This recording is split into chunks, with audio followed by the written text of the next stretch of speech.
আগামী ফেব্রুয়ারিতে নির্বাচন হবে কিনা তা নিয়ে অনেকের সন্দেহ আছে, আমারও আছে। এর মধ্যে নাসিরউদ্দিন পাটোয়ারি তো ঘোষণাই দিছে যে ফেব্রুয়ারিতে নির্বাচন হবেই না।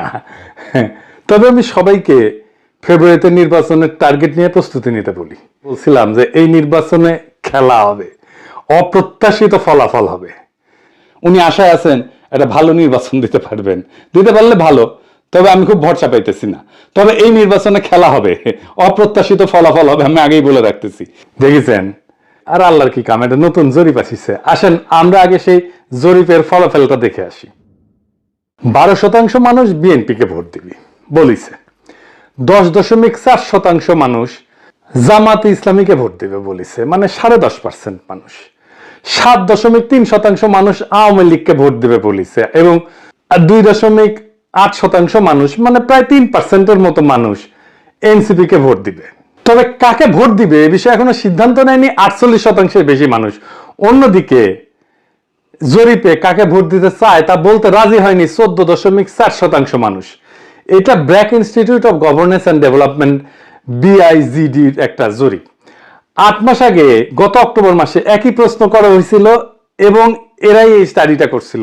সেখানে 16.30% মানুষ বিএনপিকে ভোট দিতে চাইছিল, 11.30% মানুষ জামাতকে ভোট দিতে চাইছিল এবং 2% মানুষ এনসিপি কে ভোট দিতে চাইছিল।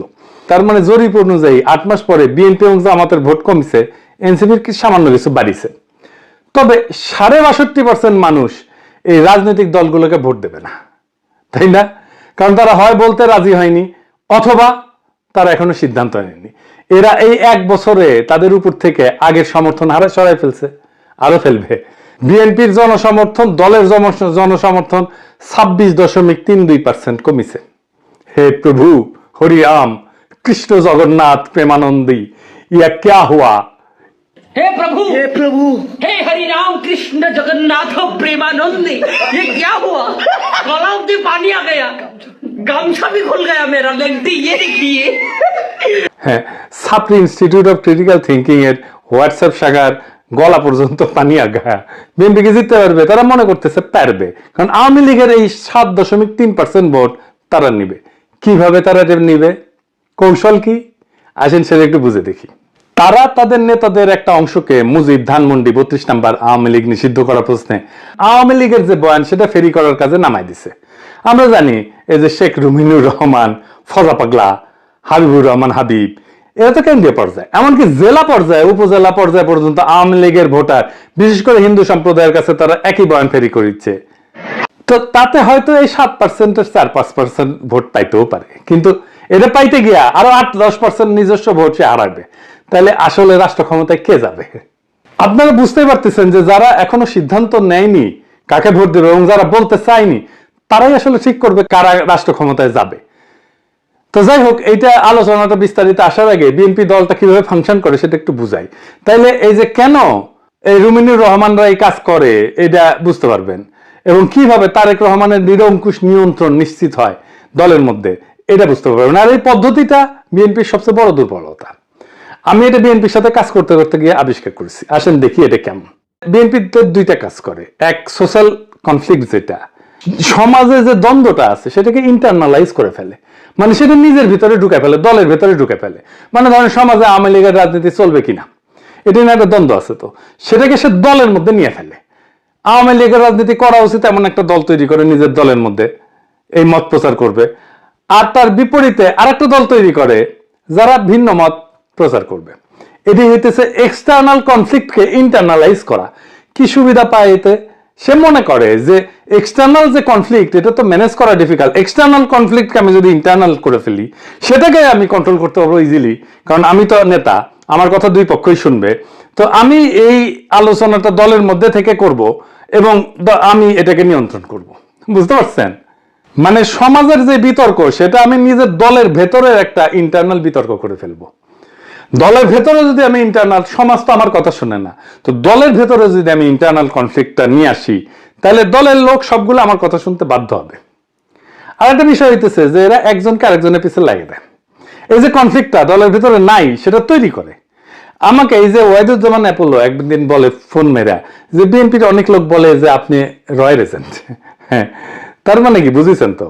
তার মানে এটাই যে শুনে হয় আমি বিব্রত হব বা সংকুচিত হব বা ভয় পাবো এবং আমি একটা আশ্রয় খুঁজবো, আমাকে এমন একটা মহাশক্তির কাছে পাঠাবে যে আমাকে আশ্রয় দেবে অথবা সেই আশ্রয় দেবে। তার মানে বুঝেছেন তো? বা সেই বলবে আরে ব্যাপার না, আমি দেখতেছি, আমার উপরে ছেড়ে দেন। হ্যাঁ, তো সে তার দলের লোকদের উপর আনুগত্যটা কেনে, তারা এটা চাপে ফেলা, ভয় দেখায়, আনুগত্য আদায় করে। এটা বিএনপির কৌশল। যাই হোক, এই যে এক্সটার্নাল কনফ্লিক্টটাকে ইন্টারনালাইজ করে ফেলা, এটা তার নির্বাচনে আওয়ামী লীগের ভোট টানার একটা কৌশল। তো যাই হোক, এখন এই যে নির্বাচনী জরিপ, এটা প্র্যাকটিক্যাল ফল। প্রথম ফল হইতেছে বিএনপি আগামী সরকার গঠন করতে পারছে কিনা, এটা বিরাট সন্দেহের মধ্যে পড়ে গেল। ধরেন এনসিপি আর জামাত ঐক্য হইল, ওইদিকে বিএনপি নিজের ভোটের সাথে আওয়ামী লীগের ভোট আর জাপার ভোট মিলে একটা হাড্ডাহাড্ডি লড়াই হইলো। তাও কি বিএনপি বা এনসিপি জামাত ক্ষমতা আসতে পারতেছে? না, পারতেছে না। কারণ 62.5% মানুষ জামাত, বিএনপি, এনসিপি কারোই, এই 62.5%-এর ভয়েস হয়ে উঠতে পারবে যারা, তারাই আগামী সরকার তৈরি করবে। তাইলে কিভাবে এটা গড়ে উঠবে? বাংলাদেশ একটা রাজনৈতিক ফ্রন্ট গড়ে উঠবে। প্রকৃতি শূন্যতা পছন্দ করে না। এই 62% মানুষের একটা ফ্রন্ট গড়ে উঠবে। এই মানুষকে ভয়েস দিতে হবে। এই ফ্রন্ট দেশের নির্বাচনে জিতে আসবে। কিভাবে? ধরেন কয়েকটা ব্রড ইস্যুতে যদি একটা ঐক্য হয়। 1 নাম্বার, বাংলাদেশে ভারতীয় আধিপত্যবাদের অবসান হবে। 2 নাম্বার, স্বাধীনতা, সার্বভৌমত্ব, জাতীয় মর্যাদা এবং আঞ্চলিক অখণ্ডতা অক্ষুণ্ণ রাখতে হবে। 3 নাম্বার, আওয়ামী ফ্যাসিবাদের চিরস্থায়ী অবসান ঘটাইতে হবে। 4 নাম্বার, একটা ইনসাফ ও সাম্যের বাংলাদেশ বানাইতে হবে। তো এই ইস্যু নিয়ে যদি ফ্রন্ট হয়, তাহলে এই 62.5% সেই ফ্রন্টের সাপোর্টার হয়ে যাবে। আমি কইতে পারেন এমন কোন ফিগার আছে যে এই ফ্রন্টের নেতৃত্ব দিতে পারবে? আছে, অনেকেই আছে। আমি আজ একজনের নাম বলবো, মাহমুদুর রহমান। উনি এই ফ্রন্টের নেতৃত্ব যদি দেন, সবাই ওনার পাশে এসে দাঁড়াবে। ইলিয়াস কনক, পিনাকির কথা বাড়ি দেন, এরা মাহমুদ ভাই আওয়াজ দিলে ঝাঁপে পড়বি। এর বাইরে হেফাজত, ইনকিলাব মঞ্চ, আপ বাংলাদেশ, এবি পার্টি, ইসলামী শাসনতন্ত্র আন্দোলন, এরা সবাই এসে দাঁড়াবে। এটাই হয়ে উঠবে রাজনীতির মেইন স্ট্রিম। এনসিপি আর জামাতের কোনো অপশন থাকবে না এই ফ্রন্টে জয়েন না কইরা। বিএনপিও আসতে পারে এই ফ্রন্টে, স্বাগত জানাই আমরা। এই ইস্যুতে ঐক্য হইলে ওয়াই নট, কিন্তু সিট দিব মাইনা নিতে হবে। এই ফ্রন্ট মানে বিএনপির বিরুদ্ধে যাওয়া না, কিন্তু বিএনপির বিরোধিতা করাও না, বরং অ্যান্টি ফ্যাসিস্ট, অ্যান্টি ইন্ডিয়া সমস্ত শক্তিকে একটা কমন গ্রাউন্ডে নিয়ে আসা। আমি তো চাই বিএনপির আলতাফ হোসেন চৌধুরী ভাই উনি জিতে আসেন, ইয়াংদের মধ্যে শহীদুদ্দিন চৌধুরী আনি জিতে আসুক, আমি এটা চাই। কিন্তু রুমিন ফারহানা হারুক, হাবিবুর রহমান হাবিব হারুক, ফজা পাগলা হারুক। আমি যদি ইলেকশনের আগে দেশে যেতে পারি, আমি আলতাফ ভাইয়ের এলাকায় গিয়ে ক্যাম্পেইন করে দিয়ে আসবো, যেন উনি যেতে ধানের শীষের ক্যাম্পেইন করে দিয়ে আসবো। আমার ক্যাম্পেইনের দরকার নাই ওনার জেতার জন্য, উনি এমনি জিতবেন, কিন্তু আমি যাব আমার নিজের মনের শান্তির জন্য যাব, যে আমি আলতাফ ভাইয়ের ইলেকশনে কিছু কাজ করেছিলাম। তো এই যে ফ্রন্ট, এই ফ্রন্টের সুবিধা কি হবে? এই ফ্রন্টে রাজনৈতিক দলের মাতবরি থাকবে না। রাজনৈতিক দলগুলোকে কিন্তু দেশের মানুষ পছন্দ করে না, বিশ্বাসও করে না। সেজন্য রাজনৈতিক দল অ্যান্টি হাসিনা লড়াইয়ের নেতৃত্ব দিতে পারেনি। এটা মাইনে নিতে হবে সবাইকে। এই ফ্রন্ট 2024-এর বিপ্লব যারা করছে, সেই রকম একটা জনগণের ফ্রন্ট হইয়া উঠবে। রাজনৈতিক দল যা খুশি তাই করতে পারবে না। এনসিপির বালখিল্যতা, জামাতের রাজনৈতিক ভুল, অন্য ছোট দলের ন্যাশনাল ইম্প্যাক্ট তৈরি করার অক্ষমতা সব দূরে হয়ে যাবে। এক নতুন আশায় দেশবাসী বুক বাঁধবে, সারা দেশে এক নতুন আশার সঞ্চার হবে। আমরা কলা গাছ যদি দাঁড় করাই দিই, বেশিরভাগ আসনে তারা জিতে আসবে।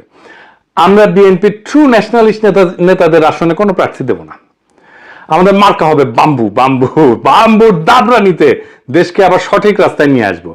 এই 62% থেকে বাংলাদেশের আগামীর রাজনীতি উত্থিত হবে। প্রশ্ন হচ্ছে, মাহমুদ ভাই কি রাজনীতিতে এভাবে আসতে রাজি হবেন? না, হবেন না। ওনারা যারা চেনেন তারা জানেন উনি হবেন না। এই ভিডিও দেখার পরে উনি আমার ফোন দিয়ে ঝাড়ি দিবেন, বলবেন এসব কি পাগলামি শুরু করিছো, আমি আমার দেশ নিয়ে আসি, আমার বয়স হয়েছে।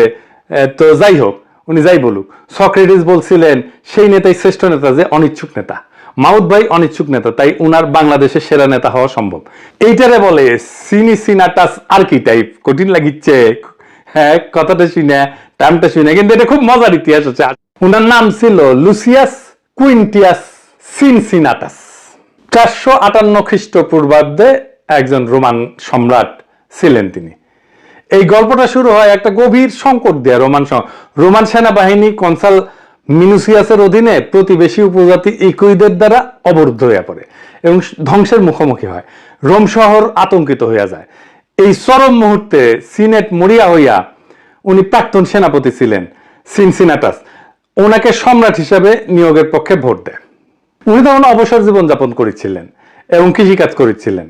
সিনেটের একটা প্রতিনিধি দল তার ছোট খামারে পৌঁছায়, সেখানে তাকে তার জমিতে লাঙল চাষ করতেছে দেখে। দেশের ডাকে সাড়া দিয়ে সিনসিনাটাস একটা নতুন সেনাবাহিনী গঠন করে এবং অসাধারণ সামরিক অভিযানে একদিনের মধ্যে ইকুইদেরকে পরাজিত করে অবরুদ্ধ রোমান বাহিনীকে উদ্ধার করে রোম শহরকে রক্ষা করে। 6 মাসের জন্য ওনাকে সম্রাট বানানো হয়েছিল, কিন্তু 15 দিন বা 16 দিন পরে উনি ক্ষমতা চাইরা আবার চলে যান, ওনার ক্ষেতের মাঠে চলে যান কৃষিকাজ করতে। জর্জ ওয়াশিংটনের হিস্ট্রিও কিন্তু এইরকম। উনিও কৃষিকাজ করতে চলে গেছিলেন, ওনাকে ধরে এনে প্রেসিডেন্ট বানানো হয়েছে। জিন্না 1930 সালে হতাশ হয়ে কংগ্রেস রাজনীতি ছেড়ে দিয়ে লন্ডনে যে ওকালতি প্র্যাকটিস করেছিলেন, প্রচুর ভালো প্র্যাকটিস করেছিলেন, কিন্তু খুব প্রসার হয়েছিল, জমজমাট প্র্যাকটিস, বিলাসবহুল জীবন ছিল। ওনারা ধরে এনে মুসলিম লীগের নেতা বানানো হয়েছে, আর ভারতবর্ষের ইতিহাস বদলাই গেছে। এই যে আমাদের হাসান সৈয়দ সোহরাওয়ার্দী, তারও কিন্তু এরকম কাহিনী আছে। উনার বোন বেগম শায়েস্তা ইকরামুল্লাহ সোহরাওয়ার্দীর লেখা জীবনীতে আছে 1933 সালে সোহরাওয়ার্দী সিদ্ধান্ত নিল আর রাজনীতি করবেন না। ট্রেনে করে ভাইয়ের সাথে বোম্বে থেকে কলকাতা ফিরতেছিলেন। প্রোগ্রাম ছিল স্টেশনে নেমে বাসায় ফিরে রেস্ট নেবেন এবং ঘর সংসার করবেন। তো ওনার বড় ভাই ওনাকে ট্রেনে প্রতিজ্ঞা করাইছে আর কখনো রাজনীতি করবা না। উনিও বলছেন আর করবো না ভাই। তো যাই হোক, হাওড়া স্টেশনে নামার সাথে হাজার হাজার মানুষ ওনাকে ঘিরে ধরে আল্লাহু আকবর, সোহরাওয়ার্দী জিন্দাবাদ স্লোগান দেওয়া শুরু করে। ওনার মাথায় নিয়ে মিছিল করা শুরু করে। কাম শেষ, উনি রাজনীতিতে স্থায়ী হয়ে যান। ইতিহাস বদলে যায়। আমার উপরে ছেড়ে দেন, দেশের মানুষ যদি তৈরি থাকে তাহলে মাহমুদ ভাই আসবেন এই দায়িত্ব পালন করতে।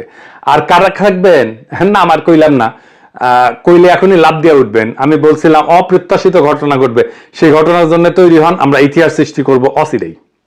বাংলাদেশের রাজনীতি এখন এক সন্ধিক্ষণে দাঁড়ায় আছে। 62% মানুষের নীরবতা, এটাই আসল শক্তি, এটাই আগামী সিদ্ধান্ত গ্রহণকারী হাত। তারা কারো অন্ধ অনুসারী না, বরং তারা খুঁজতেছে এমন একটা প্ল্যাটফর্ম যেখানে থাকবে আত্মমর্যাদা, সার্বভৌমত্ব, ইনসাফ আর সাম্যের নিশ্চয়তা। ইতিহাসে আমরা বারবার দেখছি, যখন জাতি প্রস্তুত তখন নেতার আগমন অনিবার্য হয়ে যায়। সিনসিনাটাসের মতো, জর্জ ওয়াশিংটনের মতো, জিন্নার মতো, সোহরাওয়ার্দীর মতো। সেই নেতা হয়তো এখনো মাঠে নাই, কিন্তু মুহূর্ত আসলেই ইতিহাসের পাতা থেকে উঠে আসবেন তিনি। আমাদের করণীয় একটাই, নিজেদের প্রস্তুত করা, মানুষের মনে আশার শিখা জ্বালায় রাখা এবং সেই 62% মানুষকে এক কণ্ঠে, এক পতাকার নিচে, এক স্বপ্নে ঐক্যবদ্ধ করা। এটাই হবে বাংলাদেশের নতুন ভোর, নতুন সূর্যোদয়।